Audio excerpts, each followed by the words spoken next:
bu fekkente ne kenn invité wu la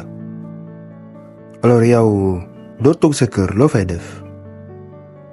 baal di yàq sa temps si ku la bàyyiwul xel jàngal di absenté pour ñi nga xamante ne xamuñu sa présence lu muy jariñ nangul ne amoo importance ci kanamu ñenn ñi te nga jàll si leneen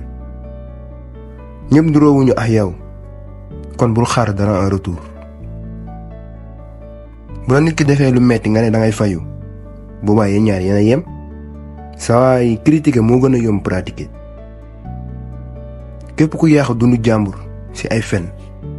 jàppal ne dëgg mooy ñëw yàq sa dund. bu fekkente ne kenn invité wu la alors yow doo toog sa kër loo fay def baal di yàq sa temps ci ku la bàyyiwul xel jàngal di absenté pour ñi nga xamante ne xamuñu sa présence lu muy jariñ nangul ne amoo importance ci kanamu ñenn ñi te nga jàll si leneen.